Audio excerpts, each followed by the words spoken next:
കടപ്പളാമറ്റത്തെ പാറമടകളുടെ സമരം ജനകീയ പ്രശ്നമാക്കി മാറ്റാൻ സംയുക്ത സമരസമിതിയുടെ ജില്ലാതല കൺവെൻഷനിൽ നിലപാടെടുത്തു. മെയ് ആദ്യവാരം ജില്ലയിൽ ഹർത്താൽ അടക്കം പ്രഖ്യാപിച്ച് സമരപരിപാടികൾ കൂടുതൽ ശക്തമാക്കാനാണ് ജനകീയ കൺവെൻഷൻ തീരുമാനമെടുത്തിരിക്കുന്നത്. ഹർത്താലിന് മുന്നോടിയായി MP, MLA എന്നിവരുടെ വീടുകളിലേക്ക് തൊഴിലാളി മാർച്ച് സംഘടിപ്പിക്കുമെന്നും കൺവെൻഷൻ മുന്നറിയിപ്പ് നൽകി. പാറമടകൾ നിരോധിച്ച പഞ്ചായത്ത് ഭരണസമിതി തീരുമാനം പിൻവലിക്കണമെന്ന് ആവശ്യപ്പെട്ട് തൊഴിലാളികൾ 3 മാസത്തിലേറെയായി സമരം നടത്തി വരികയാണെന്ന് ജില്ലാതല കൺവെൻഷൻ വ്യക്തമാക്കി. AITUC, CITU, KTUC M സംഘടന നേതൃത്വത്തിലാണ് സമരപരിപാടികൾ നടത്തിവരുന്നത്.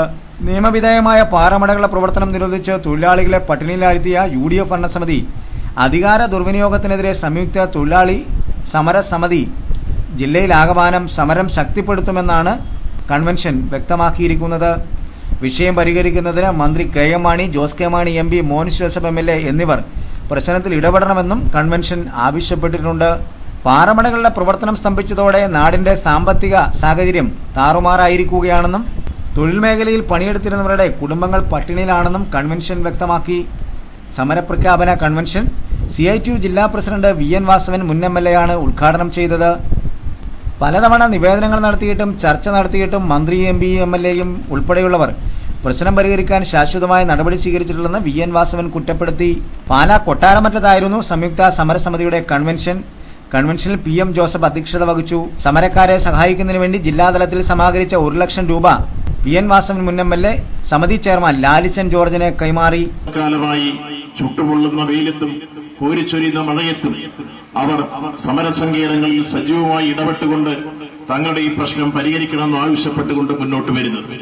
ഇത് കണ്ടിരുന്ന് നടിക്കാൻ ഏതെങ്കിലും ഒരു ഭരണാധികാരികൾക്ക് കഴിയില്ല. ജനഹിതം മാനിക്കുന്ന ഏതൊരു പൊതുപ്രവർത്തകനും കഴിയില്ല. അതുകൊണ്ട് ഈ പ്രശ്നം ഇവിടുത്തെ തൊഴിലാളികളുടെ മാത്രം പ്രശ്നമല്ല. 10,000-ഓളം തൊഴിലാളികളും അവരുടെ കുടുംബാംഗങ്ങളും ഉപജീവനം കഴിക്കുന്ന ഏറ്റവും പ്രധാനപ്പെട്ട കരിങ്കൽ വ്യവസായ മേഖല ഇവിടെ നിർജീവമാകുമ്പോൾ ആ വ്യവസായവുമായി ബന്ധപ്പെട്ട് പണിയെടുത്തിരുന്ന തൊഴിലാളികൾ, ചായ കുടിച്ചിരുന്ന ചായക്കടക്കാർക്ക് ക്ഷീണം വരും. അവർ പലവ്യഞ്ജനം വാങ്ങിയിരുന്ന പലവ്യഞ്ജനക്കടക്കാർക്ക് ക്ഷീണം വരും.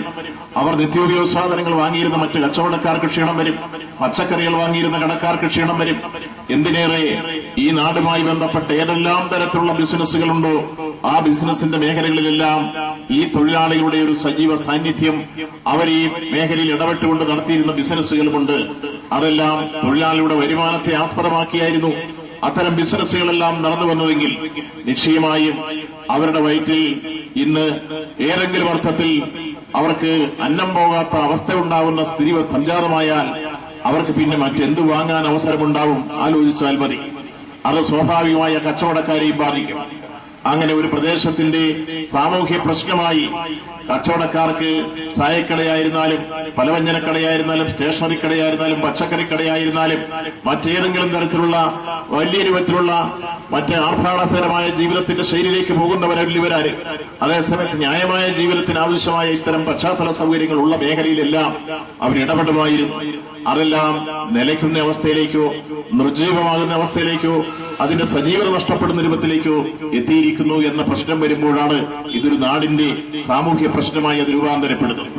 അതേപോലെ തന്നെ കരിങ്കൽ കോറി ഉടമസ്ഥന്മാർക്ക് ഇതുമായി ബന്ധപ്പെട്ട് ലഭ്യമായിക്കൊണ്ടിരുന്നൊരു വരുമാനം, ആ വരുമാനവും ഇവിടുത്തെ സഹകരണ ബാങ്കിൽ നിക്ഷേപിച്ചാൽ ആ നിക്ഷേപങ്ങൾ ഈ നാട്ടിലെ സാധാരണ കൃഷിക്കാർക്ക് വായ്പയായി ലഭ്യമാകുന്ന സാഹചര്യം ഉണ്ടാവും. കാരണവന്മാർ പറയാറുണ്ട്, നാട് നന്നായാൽ നയിക്കും കാര്യമുണ്ട്, അല്ലെങ്കിൽ നാട് വിളഞ്ഞാൽ നയിക്കും കാര്യമുണ്ടെന്ന് കാരണവന്മാർ പറയുന്ന പോലെ നമ്മുടെ നാട്ടിൽ ഈ കരിങ്കൽ കോറി വ്യവസായവുമായി ബന്ധപ്പെട്ട്